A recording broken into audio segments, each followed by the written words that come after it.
we're excited to have this time to connect, to talk about a great book, hopefully reaffirm the feeling and the thought that when you're in a bookstore talking with friends, that there's really no better place that you could be. Our guest, Jean Hanff Korelitz, immensely talented writer. She's among her 8 books that she mentioned, including her previous novel, The Plot, which was selected as Jimmy Fallon's summer read for 2021. And I liked this. It was called Insanely Readable by Stephen King. Exactly. Yeah. Her new book, The Latecomer, promises to be one of the most talked about books of the summer. It's garnered tremendous praise from some of the most discerning critics in the industry. I'll let you read all of those reviews on your own time, but the one that caught my eye that I really enjoyed was from Sue Boucher of the Cottage Bookshop in Glen Arbor, Michigan. She said that she's been a big fan of Korelitz since her early works, but The Latecomer blew me away. A clever book about family and all its messiness, smart, funny, and poignant. I hope I pronounced that right. I was pulled in by the novel's perfection. Bravo. Wow. And more please from Sue.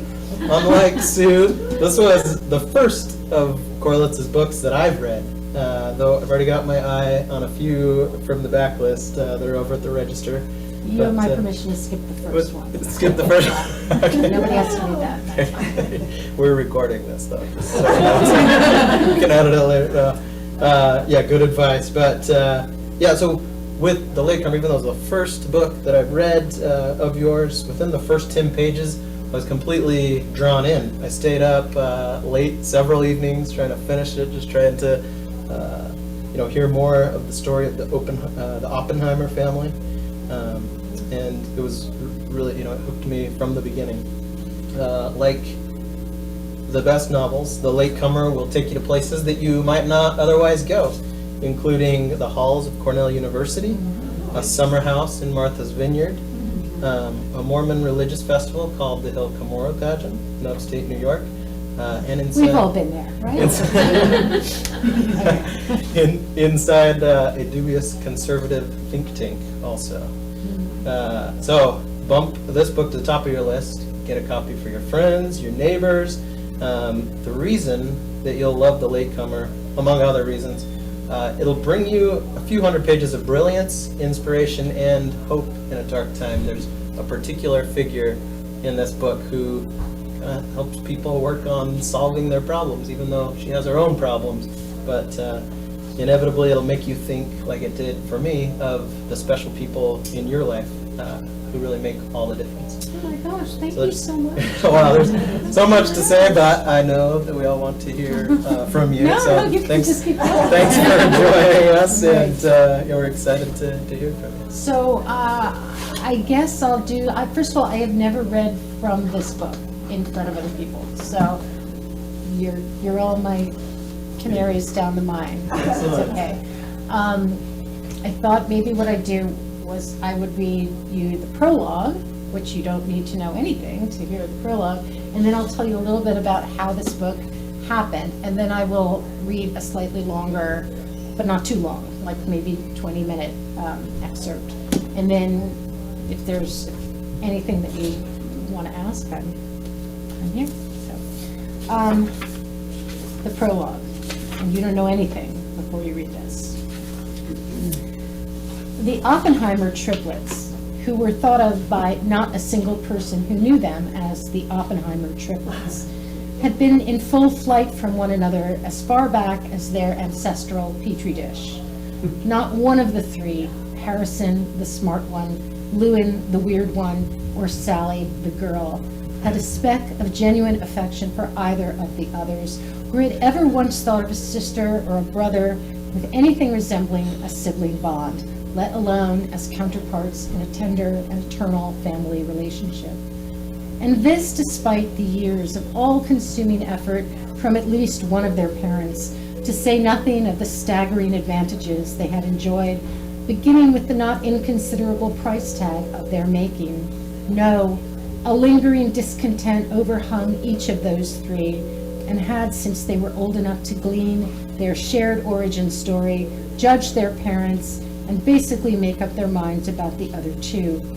For 18 years, they've been together, from that petri dish to their crowded maternal womb, to their shared home on the Brooklyn Esplanade, and their shared summer cottage, not really a cottage, on the vineyard, and their shared education, or indoctrination, in Harrison's view, at the lauded Walden School of Brooklyn Heights, where a frankly socialist ethos stood in bold contrast to soaring tuition. And at no point did they ever grow closer, not even slightly, not even out of pity for their mother, who had wanted that so badly. And then they were 18, and not just leaving home, but desperate to begin 3 permanently separate adult lives, which is exactly what would have happened if the Oppenheimer family hadn't taken a turn for the strange and quite possibly unprecedented. But it did. We did. And that has made all the difference. So that was a highly labored over,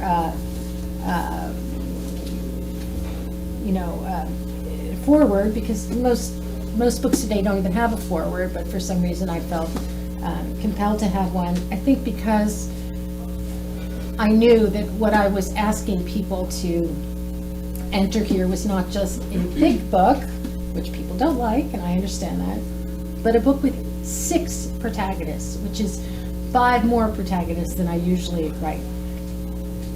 I did write a novel, The White Rose, that had 3, and that was a big deal at the time, but 6 people, 6 directions, a mother, a father, and I won't even go into who the others were, but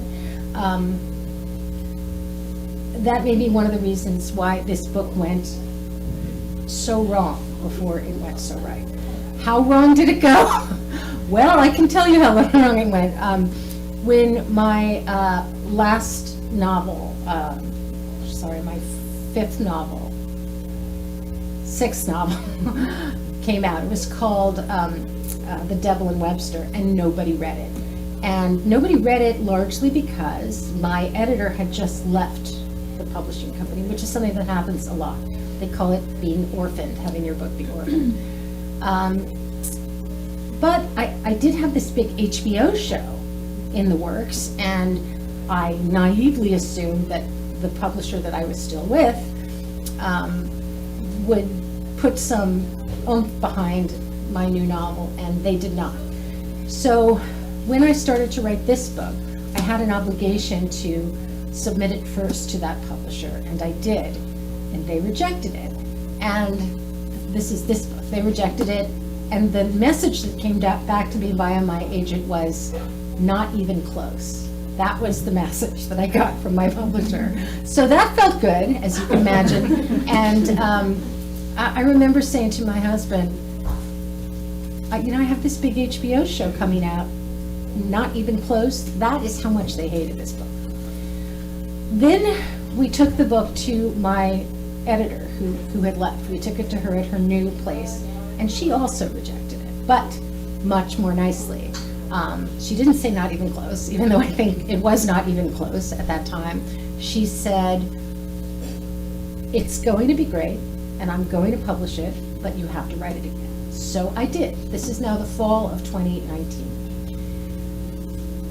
Let us cast our minds back to the fall of 2019. What was happening? Well, I was not a very happy camper in the fall of 2019 because I'm one of those people who obsesses about things like emerging viruses. And I was reading about an emerging virus in the fall of 2019 and getting very, very, very scared. So even as I was rewriting this book for publication, I naively thought, I was a little off balance. And when I presented the finished version of The Latecomer to my editor in January of 2020, she rejected it again. And she said, it's gonna be great, I'm gonna publish the hell out of it, you gotta write it again. So what was going wrong with this book? I didn't know. I had no idea. I was so lost in this book. I had 6 protagonists. They were all going in different directions. It was, the pieces were being moved around the chessboard, but I just hadn't, there was something I hadn't figured out. So I'm having this awful editorial meeting with my agent. She's explaining to me why she's not publishing the book. And in the middle of this editorial meeting, I suddenly say to her, okay, I have this other idea. It's about this washed up writer who's teaching in this terrible MFA program, and he has this horrible student, and the student has a brilliant idea, and then the student dies, and the teacher appropriates the idea and writes his own book and becomes hugely successful. But he can't enjoy it because somebody knows what he did. And she starts getting into this story, and she says, okay, what happens then, what happens then? And I have no idea, but I'm just making it up on the spot. It is an unprecedented thing for me to seize control of any kind of meeting, but I'm doing it. And I have to credit the fact that I was scared out of my mind because of what was coming our way. I was convinced. And despair, because I couldn't get this book to her. So the next day, she calls my agent and buys both books, which, if you remember, I couldn't sell one book. Now I had suddenly managed to sell two. It was insane. And she said to me, I want you to put this book aside. I want you to step away from it. You need distance from it. Why don't you write that other book? And I did. We had a pandemic a few weeks later. You might have heard about that. And I went to a house that my husband and I own in upstate New York, and I spent 4 months writing the plot. And it just came ripping out of me. Another unprecedented thing. And it required very little revision, unlike this. And when it was over, I was like flat on my back for about a month, trying to recover from having written a novel in 4 months. And then I picked up this book again, and it was like the clouds dispersed. I could see what was wrong, and I knew how to fix it. It was the most amazing thing. And again, I'm so grateful to my editor for making me do that, because I would never have seen it if I dove right back in and started thrashing around in this book with all these messed up stories. So basically, what I had figured out was that the thing I hadn't clarified in my own head was, sounds so simple, was whose story this was, and who was telling it. Now, I never went to an MFA program. Maybe they make you do that there. Maybe they teach you how to do that. But I didn't know that, and now I understood. So I wrote it. I would love to be able to say I did a few nips and tucks and it was all perfect. No, I had to rewrite it 2 more times. And my editor kept saying, we're almost there, but she really made me go back again and again until it was right. And it felt incredibly satisfying when that was the case. So I know that there are many among my writer friends, and I imagine people who've read the plot, who are mystified that this 450-page book is coming out a year after the plot, as if I had just whipped it out. Nothing could be further from the truth. So that is the origin story of 2 novels, not just one. And where did the book come from in the first place? A great question. A whole bunch of different places. But I would say the essential questions that set this book in motion had to do with the shapes of families and how people who come along at the tail end of families often feel as if they are having a completely different family experience. And in vitro stuff is not required for that to be the case. I read a very beautiful memoir years ago by an English writer named Rose Boyd called My Judy Garland Life. And this was a woman who'd come from a kind of famously bohemian English family that lived all over the world in the 60s and 70s. on houseboats in Thailand and, running around with rock stars and things like that. And by the time she came along as the last child, she was basically alone with a depressed single mother in a flat in London. And when people would say to her, "Oh my gosh, I know all about your fabulous family and doing all these wonderful things," and she'd say, "That was my siblings, that was not me." So I was very taken by that. And then, of course, in vitro and assisted fertility adds a whole kind of random human factor to these decisions. And in particular, in this case, there's a family with triplets, and somebody makes the decision to freeze a final embryo. And that's actually the excerpt that I'm going to read, so I won't say too much more about it. But the randomness of that got me thinking. And the two questions that emerged from this thinking were, what has to be happening in a family for it to seem like a good idea to have a child much, much later than your other children, to sort of repurpose this lost, frozen embryo and have a child a generation later, which is what happens in this family.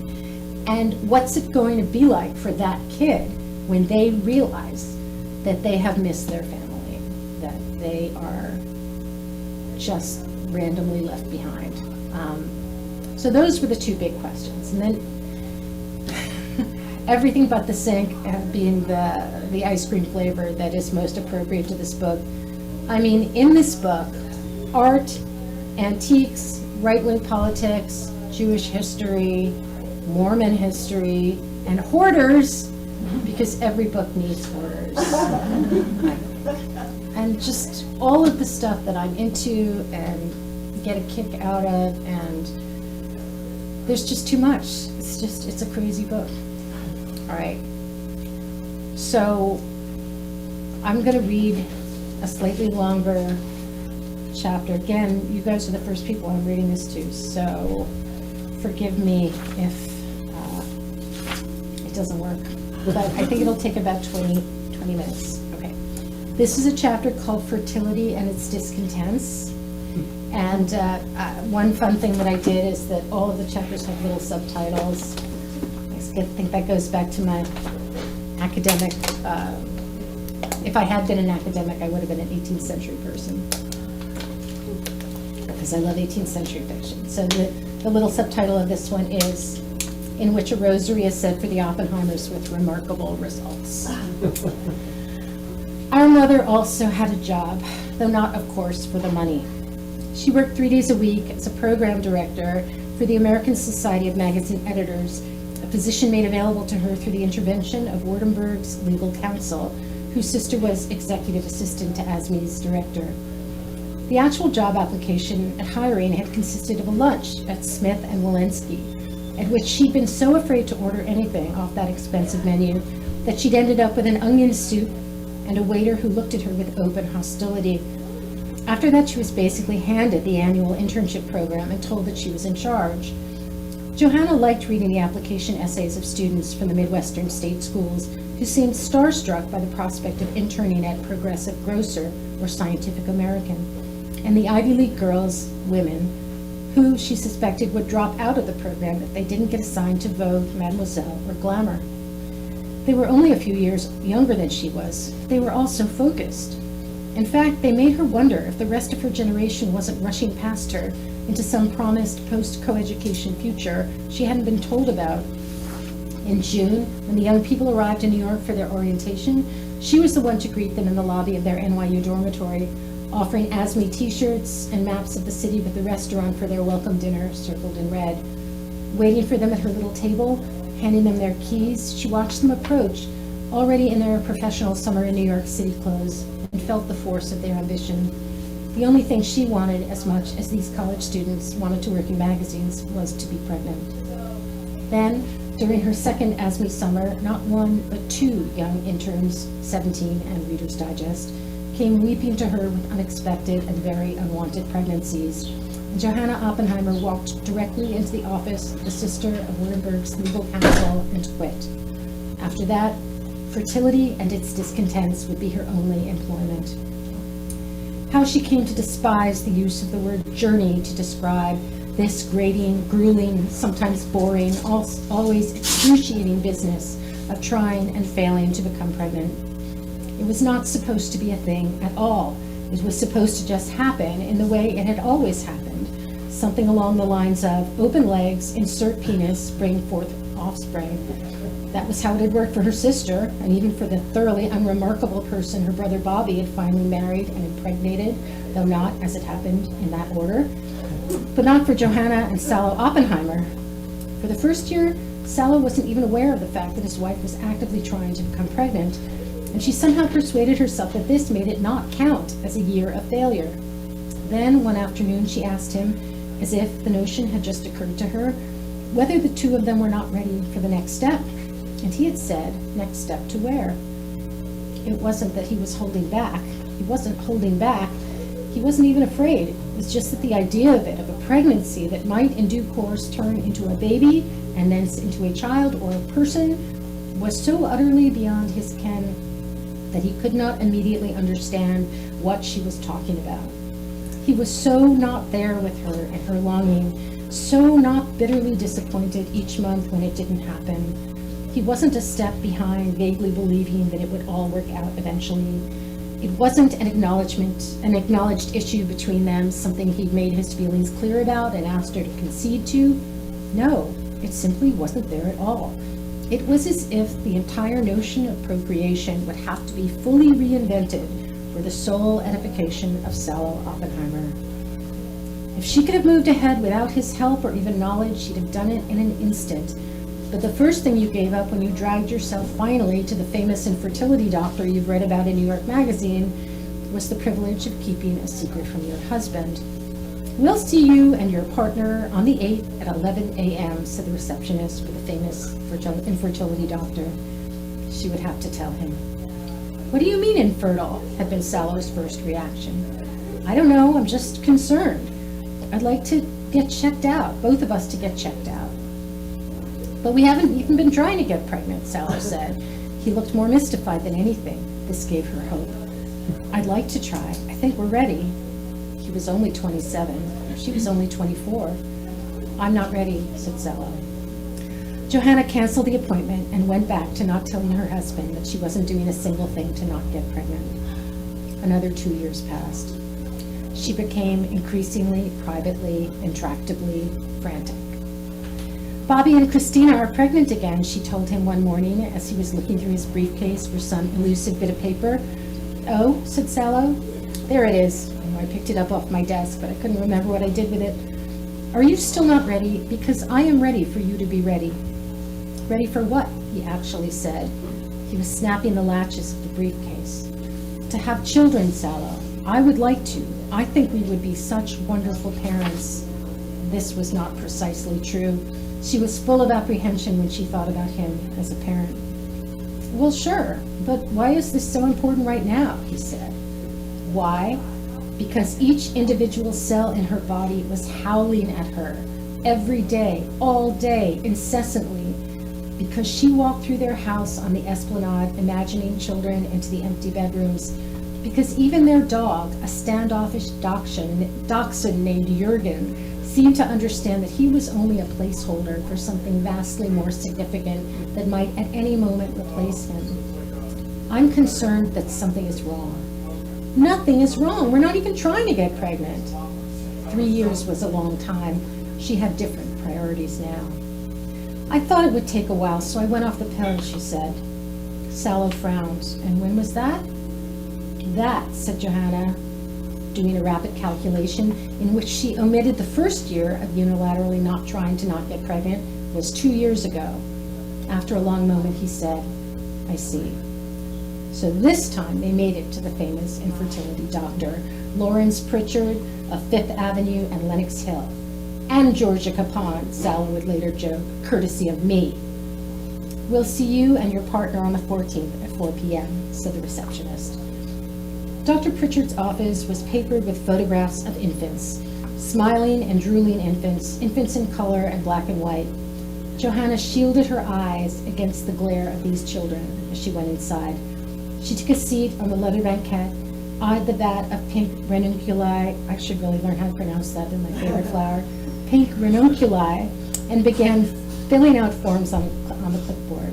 Height, weight, sexual history, sexual habits, drug use. There was no end to what she was being asked to reveal. Beside her on the banquette, Sallow was frowning over his own form. I don't see what my choice of underwear has to do with your not becoming pregnant. Really? Her heart jumped. Underwear? Could this all be solved by underwear? Or how many drinks per week? I have that one too, she said. Do you have the underwear question? Johanna looked. No, but I have lots of lovely questions about my period and venereal disease. Oh, I've got venereal disease here, Sallow said. You know, I'm sure there's nothing wrong. We probably need some hormone shot or something. The we was a nice gesture, and she appreciated it, but she was careful not to look at him. She had been educating herself on these matters for over 3 years, reading every magazine article and every New York Times science section update on the new fertility frontiers, and she highly doubted that a simple hormone shot would be the end or even the beginning of things. She had a strong suspicion that they were, or she was, about to commence a long slide down a steep slope of increasingly uncomfortable and frightening interventions, from the aforementioned hormone shots, hers, not his, all the way to the brave new worlds of surrogacy and test tube babies. She had in her head a whole list of possible diagnoses, ranked from least to most fearful. A blockage was preferable to a hormonal dysfunction. Hormonal dysfunction was preferable to absent or unviable eggs, which weren't as bad as insufficient sperm, which was better than an incompetent uterus. Of all the things she worried might be wrong, the one Johanna feared the most was unexplained infertility. What if there's nothing wrong, she said, whispering. There is nothing wrong, he answered. Dr. Lawrence Pritchard was a big guy who seemed to be spilling out everywhere at once. Hair from the sides, but not the top of his head, flesh at the waist and wrists and neck. He was waiting for them at a long antique desk covered with files and legal pads, and a small plate on which remained the corner of a tuna fish sandwich on rye and a crumpled napkin. Dr. Pritchard, he said, extending a fishy hand. They both shook it. I read about you in New York Magazine, Johanna blurted. Okay, which year? We're so much farther along than we were, even a few years ago. Well, good, said Johanna, forcing a smile. She knew exactly what he was referencing, of course. The test tube baby, Louise something, was 2 years old, and that was long enough for an entire genre of TV movies to have been written, produced, aired, and seen by herself. There was a story in Ladies' Home Journal about a couple who paid a woman to be pregnant with the husband's child, and then the woman had just handed over the baby to the father and his wife after it was born. They all seemed happy about it, but it sounded horrible to Johanna. She wanted to be pregnant with her own baby. And anyway, what if the other mother, decided she wanted to keep the child after it was born? What then? It wasn't as if you had King Solomon on hand to settle things. I'm afraid there's something wrong with me, Johanna said. Then she started to cry. Dr. Pritchard, to his credit, took this in stride. He'd been a perennial in New York Magazine's Best Doctors issue as long as Johanna had been checking. He'd seen crying women before. Mrs. Oppenheimer, he said, passing her the Kleenex, I have treated over 500 couples, the vast majority of whom are now parents, some several times over. Occasionally nature doesn't go our way, and that will always be true. But I can promise you that everyone in our office is here to support you on your infertility journey. Even in the depths of her embarrassment, our mother found room to despise the term. So you got yourselves here, and that's the first step, also the hardest. A blatant lie, as Johanna would later be the first to say, a ridiculous lie. Getting herself and Sallow into an office where his underwear and her menstrual cycles could be scrutinized had certainly not been fun. But it wasn't by any measure harder than some of what lay ahead. From the hormonal testing, to the early morning sperm analysis, to the Clomid prescription she walked out with that very first day, a drug that made her even more weepy, crazy, and scared than before, to the, another word I need to learn to pronounce, hysterosalpingogram, which Dr. Pritchard's radiologist herself referred to just seconds before actually performing the procedure as having your tubes blown out. It was all terrible, fearful, and degrading. and useless. Another year of months passed in rage and depression. So much blood through the cervix, so many filaments of hope gone forever.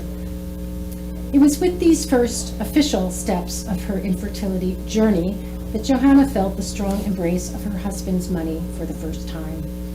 In the midst of her great and ambient distress, it was at least good to know that they could pay for whatever interventions Dr. Lorenz Pritchard felt like tossing their way, especially since they were both still young, and there were, as he was forever telling them, always new protocols and procedures coming down the pike. Whatever we need, Sallow had told her before they even got home from that first appointment, whatever it takes. What it ended up taking was the next 4 years of their lives, beginning with the vindication of Sallow's sperm and moving on to the blowing out of Johanna's fallopian tubes, not once but 3 times. She could not be ignorant of the extreme unpleasantness of this procedure after the first time, sadly, and 4 rounds of doctor-assisted insemination, and 6 of hormone-assisted egg production, extraction, fertilization, implantation, and ultimate disintegration. It was in Dr. Pritchard's office during the postmortem on this 6th go-round that the dreaded S word was first mentioned. "I don't want to do that," said Johanna between sobs. "It is my recommendation," said Dr. Pritchard. "At least that you explore the possibility. You two are not having a problem producing viable embryos, but they are not surviving the transfer. I've had many patients who have been able to work around this impasse by means of a surrogate. You might have to ask yourself, do I want to be pregnant, or do I want my children to be born so that we can be a family?" Sallow, she noticed, was silent. Was he asking himself the question, or was he wondering what his wife wanted? "Oh, of course, the latter, I know, but it's hard to give up." "You've done everything, Johanna." At some point after year 2, she had become Johanna and Sallow. "Above and beyond, I would say." "Me too," said Sallow. "I mean, one more," Johanna said sharply. "Okay?" She blew her nose and attempted some humor. "One more for the road. And then, yes, I promise, I'll do it." And so it was back to the injections and the extractions, and 4 perfect eggs landed in one of Dr. Pritchard's petri dishes, the cradle of life, as she had privately taken to thinking of them. Those 4 perfect eggs, fertilized, began to bubble and brew their way into being, as had fully 13 of their proto-siblings. And when the time came to transfer these precious final quintessences of Oppenheimers, Dr. Pritchard chose 3 at random to journey on to the dubious destination of their mother's womb, her much maligned womb, and dispatched the 4th to a freezer in a special facility somewhere in Connecticut, there to wait for the surrogacy they all, even Johanna, expected to ensue. One more for the road. Who knows why it worked at last, and so spectacularly. She'd had the good news pregnancy test twice before, and once, even brutally, a stoic little heartbeat, so loudly magnified in Dr. Pritchard's ultrasound room that it hammered like something out of Edgar Allan Poe. But it was still gone only 2 weeks later, after she had told everyone, including in floods of tears, her parents. So when she made her way down that long and terrifying corridor in Dr. Pritchard's office at the 6-week mark, and wiggled up onto that table of torture with its unforgiving crackle of sanitary paper, and pulled up her shirt for Loretta, the Irish sonographer, to goop her abdomen with gel, she had only the barest hold on her own imminent devastation. One more for the road. Technically 3 more. Her 3 final chances for the only thing she had ever made so bold as to request from the universe. But then Loretta, who had been present at every one of those 13 embryonic failures, and who, moreover, had seen some of the most powerful citizens of the metropolis wail and weep, sometimes in happiness, sometimes in grief, lowered her magic wand over Johanna's belly, and the cacophony of life came thundering through, and not a single thump either, or even a duet, but a crashing, howling trio. Johanna Oppenheimer was literally teeming with life. "Well now," said Loretta, whose cabin accent had never shifted despite 40 years in New York. She was grinning at the screen. "You folks, everything you've been through, I said a rosary for the Oppenheimers. I don't mind telling you, I don't do that for everyone." She heard somebody say, "Oh, wow," and thought of Andy Warhol because only a week earlier they'd watched some television program about the artist. He'd stood over a gaggle of assistants as they silk-screened Uncle Sam onto canvas and said the same thing, "Oh wow, oh wow." Now when she turned her head to look at Sallow, he himself looked silk-screened and in a shade of green she had never seen before. Or perhaps it was making him actually physically ill, the news that he was now and could never for the rest of his life escape being somebody's father, a whole bunch of somebody's, in fact. So.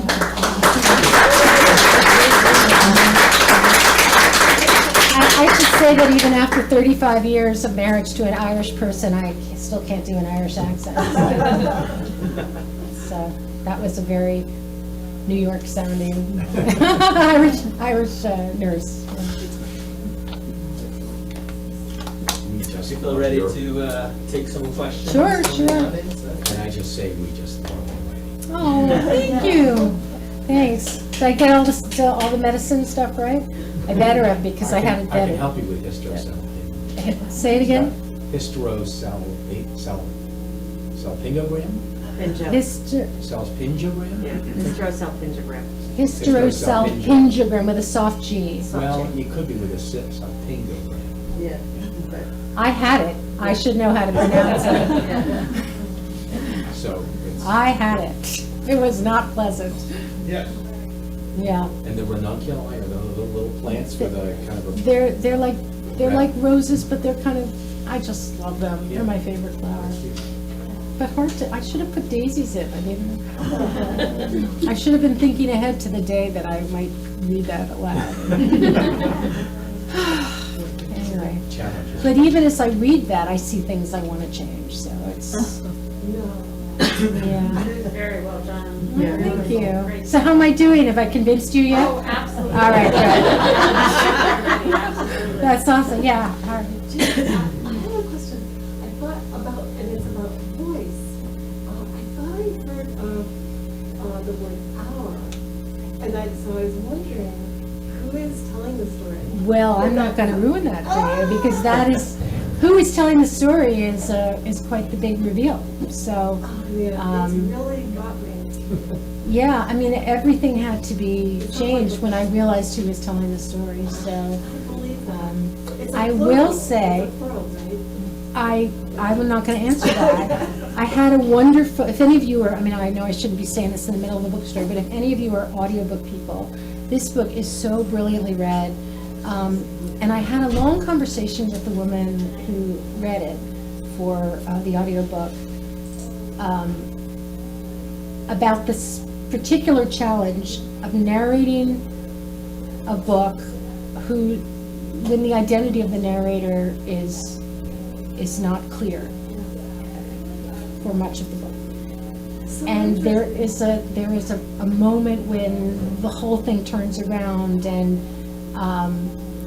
and we talked about that passage in particular and how she was going to do it. And when I was sent the audiobook, I immediately went to like that page, and it was brilliant. So I gotta say, buy the book, but but if you're an audiobook person, you will be very happy. I'm very happy.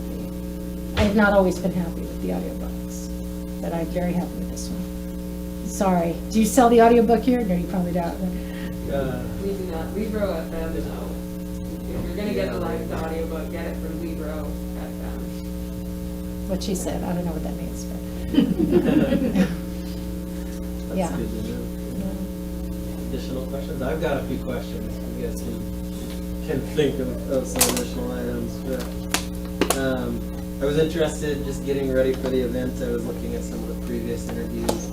And one of the things that you mentioned that I really liked in a Lit Hub interview, you mentioned that you've taken a single fiction writing class in your life and learned a single thing from it. That's right. That was, you're allowed to make things up. Right, yeah. So I was a student at Dartmouth College in the 1980s, and Dartmouth was a little late to the game with creative writing. A lot of places were. I think it was more, it's more noteworthy the universities that were already taking creative writing seriously, places like Princeton,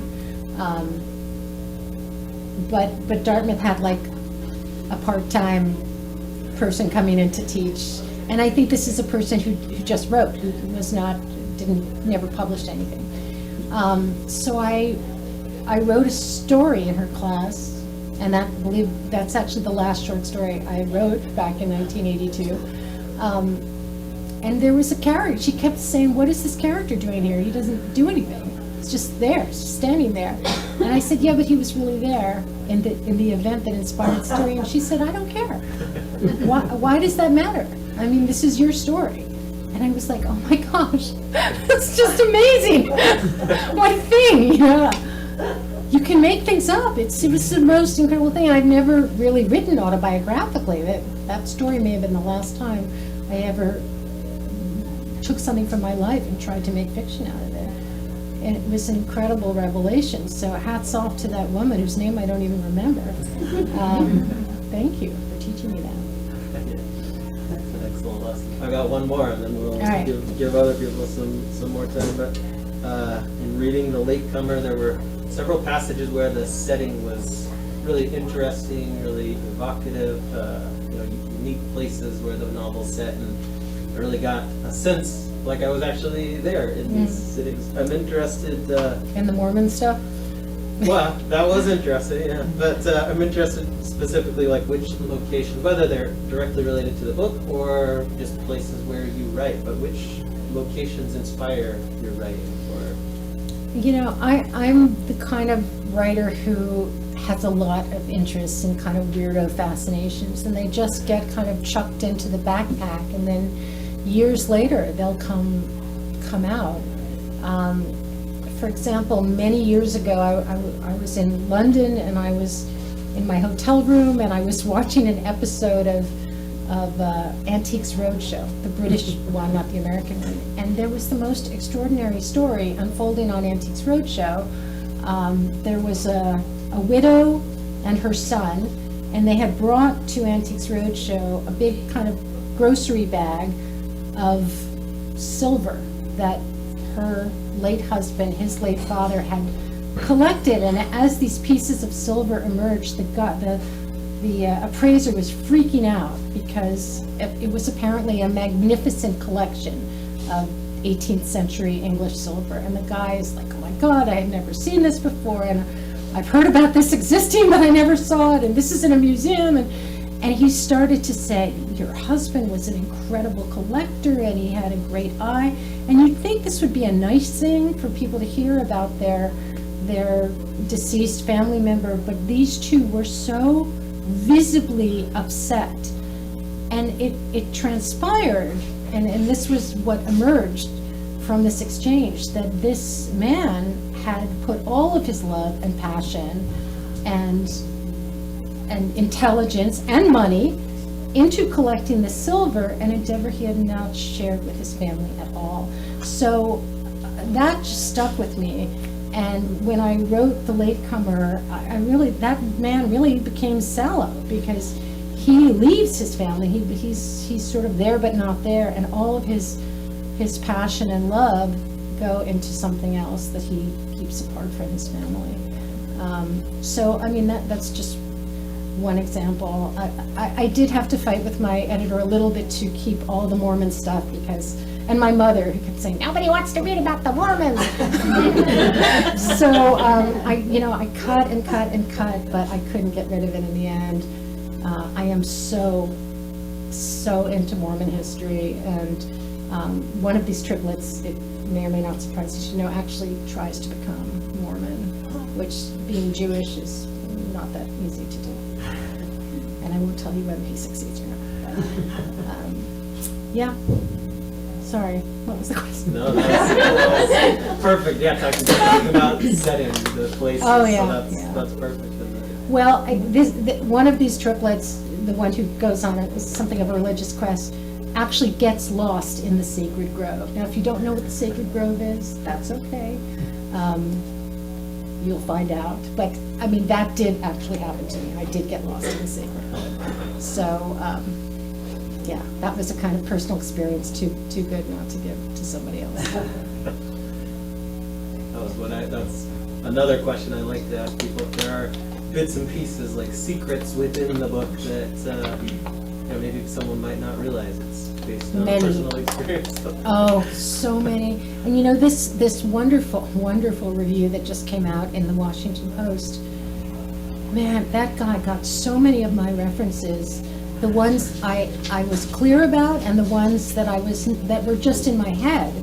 He's a genius. Either that or he read my thoughts. Was that Ron Charles? Yeah.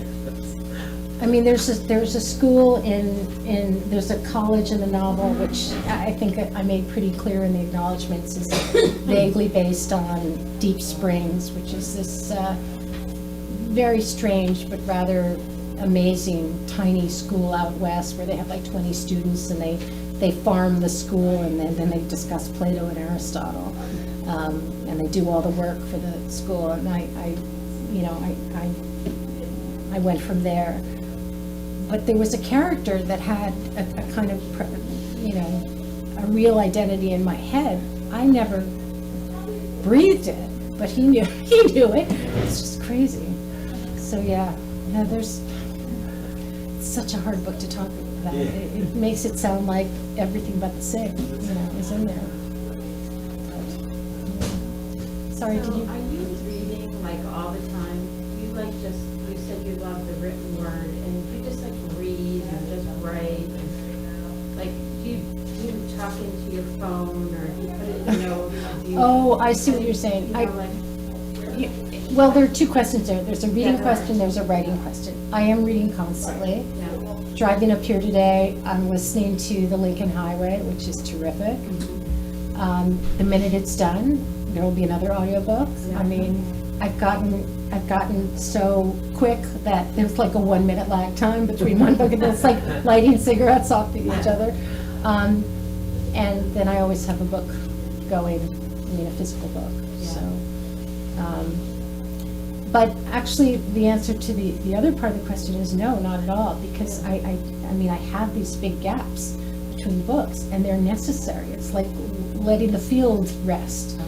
And I used to get very worried about it. Why am I not writing? And then you would start again, and you would realize that you needed that time to kind of replenish. So right now, I'm not writing.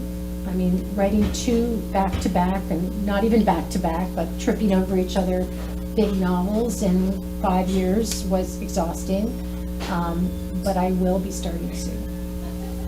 Because I have to, because I signed a contract. And even though they promised, we'll never say, are you writing? I know they want to know.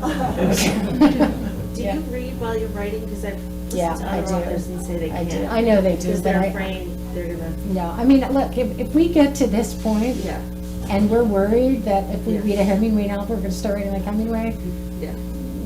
this is a problem. My way of writing cannot be changed at this point, for better or for worse.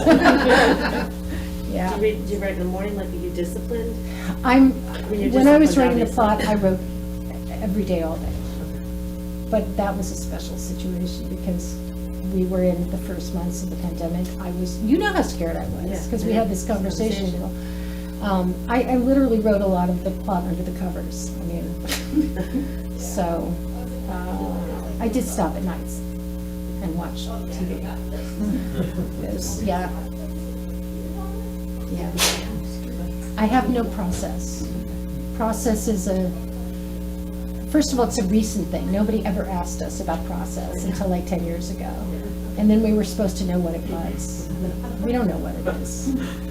We just make it up, If somebody's lucky, they have a candle, or, Laura Dave has a song. She listens to one song through every novel, and then she listens to another song. I think that's horrible. I can't imagine anything worse than that, but it does give her a good way to answer the process question.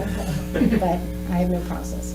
And luckily, I just interviewed Anna Quinlan about her new book, which is called Write for Your Life.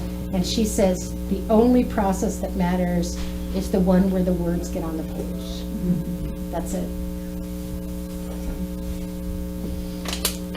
Yeah, hi, Brian. Hi, Wait, is this gonna be like a Yale English department question? yeah, Will there be metaphors? Will there be similes? Because, all right. Okay, the English department question. So, your husband is a poet. Yes, You are a prose writer. yes. How do those modes of different modes of language operate in your mind? Do you read poetry?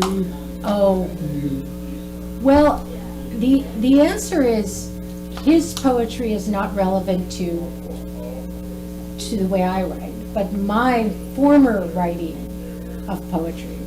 'Cause I started as a poet, and even though I quickly saw the light and moved over to the same side of the tracks, you don't lose that way of writing where you're writing with your ears. So I cannot knowingly leave an awkward or ugly sentence on the page. I have to fix it. That doesn't mean I catch them all, but I still write the way I wrote poetry. You know, it has to be a pretty sentence. I don't know if other people do that. well, it shows your prose. It's really beautiful prose. It's a Yale English department, professor, and I didn't get into Yale, so that means a lot to me. We have time for one more question, I think. Make it a good one, yeah. That's a lot of pressure. Fine. Can I ask about the undoing and how you felt that they interpreted your story on the screen? Because I noticed they changed the title. They did to another They friend of mine. That wasn't all they changed. Story, exactly. And so I know her experience, another author whose book name was changed and put on streaming. And I'm wondering what your experience was with that. Well, you know, nobody was happy that the name had been changed. I found out in the press release. I mean, that's how deeply important the writer is. I remember I was reading it on my phone going, what? But, you know, my feeling about adaptation is that it's, you know, it's part of the great daisy chain of ideas and plots and stories that we all avail ourselves of. And I'm not saying copyright isn't important, but, you know, we are all taking other people's stories and doing something new with them. I was told at the outset that he was going to move in a different direction. It wasn't a surprise to me. I was told that the characters would not be Jewish, which is what has been the second of 3 adaptations in which my characters have been un-Jewished, but it's not going to happen with this one because they promised me. I didn't even know who did it in the undoing until everybody else did. Really? I mean, they had sent us the first 5 episodes back in the spring, and that was a lovely thing for them to do early in the pandemic because, you know, we all watched it together as a family in different places, and it was kind of a bonding thing. But they would not send us that last episode, and I went into it like, gee, I wonder who it's going to be. I thought it was the friend. And if you haven't watched it, you know, I won't ruin it for you, but yeah, I found out with you, and with everybody. I thought it was fun. You know, it wasn't my book, but again, I was ready for that. What's slightly annoying is like people send me questions like, why was Nicole Kidman's character walking around Harlem in the middle of the night in a ball gown? Wearing that. I don't know. I didn't do that, you know. Yeah. So, but yeah, it was fun, wasn't it? I loved the clothes. The clothes were fun. Yeah. I mean, what did you think? Did you like it? Am I allowed to say? Of course, I don't care. There were parts that intrigued me, but overall, it was just like something else I might have streamed during the pandemic. Absolutely. Not reflective of your writing. Yeah, Having well, read your that's books. fine, yeah. That's what I felt. I mean, it was. I'm happy for the experience. I'm happy that it happened. I get credit for it, which I don't deserve and don't particularly want. You know, the book is not. The book isn't. I mean, the Hugh Grant character isn't even in the book. He's not there. There is no trial. There is no. lawyer. I loved the lawyer's character, but I didn't invent her. And I certainly didn't have Nicole Kidman walking around Harlem in the middle of the night in a ball gown. Anyway, I hope that answers your question. But, the plot's going to be great. The plot is going to star Mahershala Ali. And the Latecomer is also being developed for a limited series. And the characters will remain Jewish. Excellent, thank you for that. Thank you so much.